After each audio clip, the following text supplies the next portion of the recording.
جو پہلا serial Peshawar T V نے پشتو کا پروڈیوس کیا، ورک لارے اس کا نام ہے، گمشدہ راہیں، اس کا میں ہیرو تھا، پشتو کا. تو ہند کو اور پشتو سے میں نے شروع کیا، اور اردو کا ہی پہلا ڈرامہ میں نے کیا تھا پشاور ٹی وی کا، جشن تمثیل 1975 میں جشن تمثیل ہوا تھا پی ٹی وی کا. تو اس میں اردو ڈرامہ، اور I was the leading actor, اور اس میں اس وقت میری 22 سال یا 23 سال عمر ہوگی، 25 سال ہو، آئی ڈونٹ نو. اس وقت میں نے کوئی 100 سال کے بابے کا رول کیا تھا اس میں. 20-22 سال کی عمر میں؟ 22 سال کی عمر میں اردو ڈرامہ تھا. 100 سال کا بابا؟ ہاں، برگ آرزو اس کا نام تھا. اور وہ ووکلز بھی 100 سال کے بابے کے چاہیے اس کے لیے؟ ہاں، اس کے ظاہر ہے. کوئی ڈائلاگ یاد ہے آپ کو اس کا؟ ہاں، اس میں ایسا کہ تم سب بچے ہو، کاکے ہو، جو تمہیں ہر بار کوئی پکڑ کے انگلی چلانے کی کوشش کرے. تو وہ اس وقت 20-22 سال کی عمر کا بچہ کر رہا ہے. جی، یہ میں نے کیا. اب تو آپ 70 برس کے تقریباً لگ بھگ ہو گئے نا. اس وقت 20-22 سال کا بچہ یہ ہاں، اس وقت میں نے یعنی 80-90 سال کے بابے کی آواز جو ہے، اس کے جیسچرز اور اس کی موومنٹ، اس کا چلنا، اس کا اٹھنا بیٹھنا بولنا، یہ میں نے 22-23 سال کی عمر میں یہ سب میں نے پرفارم کیا. اور لوگوں نے شرطیں لگائی تھی کہ یہ 80-90 سال کا بندہ ہے. اور جب لوگوں کو پتہ چلا کہ 22-23 سال کا یہ لڑکا ہے، nobody believed it. اور کہاں سے سیکھا آپ نے؟ اللہ ڈالتا. There was no academy. There was no training center. کوئی ٹریننگ سینٹر، ورکشاپس نہیں ہوتی تھی. کچھ بھی نہیں. دیکھ آبزرویشن. میں اکثر دیکھا کرتا تھا جو راستے پہ چلتے ہوئے بابے ہوتے تھے لوگ. میری آبزرویشن بڑی اچھی ہے شروع سے. مجھ میں قدرت نے ایک چیز کہ میں ہر چیز کو بڑا مائنیوٹلی آبزرو کرتا تھا. تو میں نے قدرتی طور پر میں نے دیکھ لیا اس کو، کبھی صاحب کو، ایک ڈرامہ اولڈ کیریکٹر میں. جب دیکھا تو میں نے کہا یار یہ تو میں بھی کر سکتا ہوں. اگر کبھی خان کر سکتا ہے تو وائی ناٹ فردوس جمال. تو وہ پھر میں نے پریکٹس شروع کی، اور پھر میں نے بابوں کو آبزرو. تو بابا ایک تھوڑی ہوتا ہے، ڈفرینٹ ہوتے ہیں.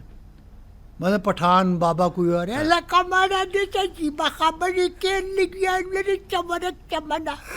ایک یہ ہے، ایک ابا کیا کر رہا ہے، ایسی تو کوئی بات نہیں ہے، ہم تو کیا رہے ہیں. میں نے تو تمہیں بہت ساری باتیں سکھائی تھی، لیکن پتہ نہیں تم کہاں چلے گئے. اب دیکھیں یہ ویریشن ہے بابوں میں بھی. ایک بابا نہیں ہے، دیر آر سو مینی باباز. تو اگر کوئی ایک ایکٹر سمجھتا ہے کہ جی میں ایک اولڈ کیریکٹر کر لوں گا، بابے کی آواز نکال کے ایک بابا کر لوں گا، ایک بابا نہیں ہے، ہزاروں بابے ہیں. یو ہیو ٹو آبزرو ہزاروں بابے. اسی طرح نوجوان ہیں، اس طرح مڈل ایج لوگ ہیں، اس طرح سبزی بیچنے والے ہزاروں ہیں، چھاپڑی لگانے والے ہزاروں ہیں، ٹھیک ہے، بدماش ہزاروں ہیں، ہر عمر کے ہیں، شریف لوگ کئی ہیں. آپ کو جتنی بھی سوسائٹی کے کردار ہیں آپ کی معاشرے کے، بلکہ اس معاشرے سے باہر کے بھی کردار ہیں. آپ کو انگریز کا رول کرنا پڑ جائے، کسی ڈچ کا کرنا پڑ جائے، کسی فرینچ کا کرنا پڑ جائے. سو آپ کو اگر فرینچ ہے تو یوغاں بغاں شغاں، یہ جو یوں بوں، یہ جو آپ کی آپ کو یہ ساؤنڈز آپ کے پاس ہونی چاہیے. چاہے آپ بول سو، وہ تو ڈائلاگ لکھا ہوا ہوتا ہے، آپ بول لیں گے، لیکن آپ کو اس کا ووکل، اس کا پرونانسیشن جو ہے وہ آنا چاہیے. سو یہاں تو خیر اردو کا لوگوں کا پرونانسیشن بڑا برا ہے، انگریزی اور فرینچ تو انفارچونیٹلی. ایسا کہاں سے لائیں کہ تجھ سا کہیں، جیسے اتنی ڈائیورسٹی. آئی مین ابھی یہ تھوڑی سی پرفارمنس ہے، اور میرا خیال اس میں ہم پہ تو کم از کم اور ساری ٹیم پہ سحر طاری ہو گیا ہے. آج کل ایسے لوگ تو ملتے ہی نہیں ہے سر. مطلب کہت الرجال ہے. ڈھونڈو گے ملکوں ہیں جی، ملنے کے نہیں نایاب ہے ہم. سو وہ کہتا ہے نا ہزاروں سال نرگس اپنی بے نوری پہ روتی ہے, بڑی مشکل سے ہوتا ہے چمن میں دیدہ ور پیدا. تو یہ جو دیدہ ور ہوتا ہے نا, یہ کوئی ہوتا ہے, یہ اس کی دین ہے جسے پروردگار دے. این سعادت شیخ سعدی فرماتے ہیں, این سعادت بزور بازو نیست تو نہ بخشت خدای بخشندہ.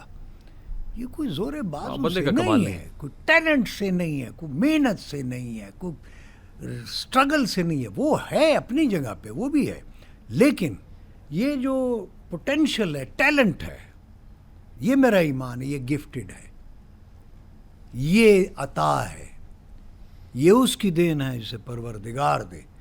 اگر جو عطا ہو, اسی لیے ایک بڑی میں آپ کو بات بتاتا ہوں, اشفاق صاحب کی اللہ نصیب کرے, انہوں نے مجھے اس دن حیران کر دیا. یعنی بڑا آدمی وہ ہوتا ہے, قابل آدمی وہ ہوتا ہے جو آپ کو بات کر کے حیران کر دے, ٹھیک ہے نا. یعنی اچھا جو ایکروبیٹ ہوتا ہے, اچھا بازیگر ہوتا ہے, ایسا کرتب کرتا ہے, آپ کو حیران کر دیتا ہے. اس طرح جو عالم ہوتا ہے جینوئن, وہ بات کر کے آپ کو حیران کر دیتا ہے. تو مجھے اشفاق صاحب, اکثر ہم بیٹھتے ہوتے تھے ریہرسلز وغیرہ میں, جب اسکرپٹ ان کا آتا تھا, پروڈیوسرز وغیرہ ساری, تو ایک دن بیٹھے ہوئے تھے گپ شپ کرنے, یار کاکا تو میں جو ان کی عادت ہوتی تھی, کاکا تو میں جو کچھ لکھنا یہ تو کس طرح کر لینا ہے, میں جو لکھ رہا ہوں یہ تو کر کس طرح لینا ہے, یہ کس طرح کر لینا ہے. میں کہ جی وہ پتہ نہیں ہے اشفاق صاحب, میں تو نہیں پتہ, میں تے عطائی ہاں. عطائی سے مراد یعنی جس کو رب کی عطا ہے, نہیں, کویک, عطائی وہ ہے جو اس سے سیکھا نہیں ہوا, گاڈ گفٹڈ ہے. گفٹڈ ہوتا ہے نا, گفٹڈ بھی نہیں ہوتا. عطائی وہ ہوتا ہے, مثلا ایک کاریگر ہوتا ہے, ہنر مند ہوتا ہے, ایک عطائی ہوتا ہے. تو عطائی سے چیزیں ٹھیک نہیں ہوتی. ہنر مند تو ظاہر وہ ٹرینڈ ہے نا, ایک ٹرینڈ نہیں ہے, لیکن وہ کام کر لیتا ہے. تو سم ٹائمز وہ اچھا ہو جاتا ہے, سم ٹائمز برا ہو جاتا ہے, کیونکہ عطائی ہے, اس کی تربیت نہیں ہے نا, ٹرینڈ ہو کے نہیں آیا, وہ سیکھ کے نہیں آیا وہ. تو مجھے اشفاق کہ کس طرح کر لینا ہے کاکا, تو میں جو لکھنا تو اس طرح کر لینا ہے. کہ میں کہا جی پتہ نہیں, میں نے تو کچھ نہیں پتہ, میں تے عطائی ہاں. کہنے لگا تو عطائی ہے؟ میں کہا ہاں جی میں تے عطائی ہوں, میں تو کچھ نہیں آتا. وہ کہندا نہیں ہوئے تو اگر تو عطائی ہے وہ تینوں عطا ہے, تینوں عطا ہے, تو خوش قسمت ہے, تمہیں عطا ہے, یو آر گفٹڈ. لوگ تو سیکھتے ہیں, تمہیں اللہ نے عطا کیا ہے. تو یہ اللہ کی بڑی مہربانی. سیکھا بھی میں نے بہت لوگوں سے, یہ نہیں ہے کہ میں بیٹھ کے آبزرو کرتا رہا ہوں, میں لوگوں کو دیکھتا رہا ہوں, اداکاروں کو, مختلف اداکاروں کو. میں نے ٹیکنیکس آف ایکٹنگ بھی پڑھی ہے, نہیں ایڈمنڈ ڈور کو بھی پڑھا ہے, اسٹانسلاسکی کو بھی پڑھا ہے میں نے. یہ نہیں ہے بات کہ یعنی میں صرف یہ ہے کہ کچھ جیسے ہمارے یہاں سکے چلے ہوئے دیکھ کے ایکٹنگ کر رہے ہیں, فلاں کو دیکھا اس کو کاپی کیا جی ایکٹنگ کر. نہیں, وہ کاپی شروع میں ہوتی ہے. جیسے آپ تختی یا کاپی پہ آپ پینسل سے اے لکھتے ہیں, پھر بی لکھتے ہیں, تو بچہ اس کے اوپر پین سے پھر اے بی لکھتا ہے. اسی طرح ایکٹنگ بھی ہے, پہلے آپ دیکھ کے کاپی کرتے ہیں, ٹھیک ہے, پھر لیکن اس کے بعد ایک فیز شروع ہوتا ہے جب آپ کریٹ کرنا شروع کرتے ہیں. تو اس میں پھر یہ ہے کہ آپ ایک تو کردار آپ کے آپ کے سامنے چل پھر رہے ہیں نا, تو آپ ان کو دیکھ کے ان کا مینرزم اپنا لیتے ہو, ان کے جیسچرز وغیرہ. مثلا بڑا ہی ہے, لوہار ہے, کوئی بھی ہنر مند ہے کہ وہ ہتھوڑا کیسے مارتا ہے, جیسے پیچکس وہ کسنے والا ہے, کوئی الیکٹریشین ہے, کسی بھی پروفیشن سے, تو آپ اس کی مکینکس اڈیپٹ کر لیتے ہو, ٹھیک ہے, ان مکینکس کو یوز کر کے آپ وہ بن جاتے ہو. ایک چیز ہے کہ ایک آپ نے کسی کو دیکھا ہی نہیں ہے, مثلا سپوز آپ فرشتے کا رول کر رہے ہو, آپ نے فرشتہ تو نہیں دیکھا ہوا. آپ جن کا رول کر رہے ہو, جن تو نہیں دیکھا ہوا آپ نے, ٹھیک ہے. بادشاہ کا رول کر رہے ہو, آپ نے بادشاہ تو نہیں دیکھا ہوا, ٹھیک ہے. تو اس وجہ سے اسی طرح شیطان کا رول کر رہے ہیں آپ, میں نے شیطان کا بھی رول کیا ہوا, تو اس کو تو آپ نے نہیں دیکھا ہوا, اب آپ نے اس کو کیسے بنانا, اس کو کہتا ہے نا ایجوکیشن, امیجنیشنز, ایجوکیشن, آبزرویشن, امیجنیشن, یہ 3 چیزیں. ایک تو آپ نے تربیت لی ہے کسی اکیڈمی سے, ایجوکیشن ہو گئی, اس سے آپ مدد لے سکتے ہو. ایک آبزرویشن ہو جاتی ہے, مشاہدہ ہے, آپ کے مشاہدے میں ایک چیز آ گئی, آبزرو کر لیا کہ فلاں بندہ اس طرح بولتا ہے, اس طرح چلتا ہے, اس طرح اٹھتا ہے بیٹھتا ہے, یہ آبزرویشن ہو گئی. ایک کردار ایسا آ جاتا ہے جو آپ کی آبزرویشن میں بھی نہیں ہے, آپ کی ایجوکیشن میں بھی نہیں ہے. مثلاً فرشتے کا رول ہے, آپ نے فرشتہ تو دیکھا نہیں ہوا نا, اب اس کو کیسے کریں گے, اس کو آپ امیجنیشن سے کریں گے, تصور کریں گے نا, جو آپ نے چیزیں نہیں دیکھی ہوئی. اب تو ہے بادشاہ تو بادشاہ تو وہ والا بادشاہ تو ہے ہی نہیں. تو اب وہ بادشاہ میں نے تو نہیں دیکھا ہوا, بابر کیا تھا, ٹیپو کیا تھا, چنگیز خان کیا تھا, ٹھیک ہے.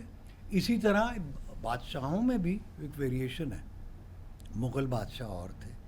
اچھا, اسی طرح جو ہمارے غوری جو تھے, پٹھان جو بادشاہ تھے, تو وہ یہ جو ہمارے افغانستان سے آئے تھے پٹھان, جو جنہوں نے آ کے ابراہیم لودھی وغیرہ جو تھے, اب ان کا بیہیویئر اور ہوگا, مغلوں کا اور تھا. مغلوں کا تھا وہ ہم کا سیدھا سپوز استعمال, ہم یہ کہہ رہے ہیں. جو پٹھان بادشاہ تھے وہ میں یہ کہہ رہا ہوں اس طرح کر لو, وہ سیدھے سادے تھے. اسی طرح ایران کا ایک اپنا, ایران کی بادشاہت کا اس کا اپنا ایک پروٹوکول ہے. انگریز کا اپنا ایک پروٹوکول تھا. یہاں خان بہادر, صاحب بہادر جو ہوتے تھے, جو یہاں پہ جو یہاں پہ وہ جو لارڈ ماؤنٹ بیٹن وغیرہ جو یہاں پہ وائس رائے ہوتے تھے, ان کا اپنا پروٹوکول ہوتا تھا. تو آپ کے ذہن میں یہ تمام چیزیں ہونی چاہیے کہ میں کر کیا رہا ہوں. اور سب سے پہلے یہ ہے, آپ اس بندے کو پہلے اسٹڈی کرو, یہ کون ہے. جب آپ اس کو اسٹڈی کرو گے پھر اس کی لوکیل کا آپ کو پتہ چلے گا کہ یہ ہے کدھر کا. جب لوکیل کا پتہ چلے گا, اچھا اس لوکیل میں کون سی لنگو ہے, وہاں کے لوگ کس طرح چلتے ہیں, کیا پہنتے ہیں, ان کا مینرزم کیا ہے, a lot of things. This is the most difficult science I ever practiced.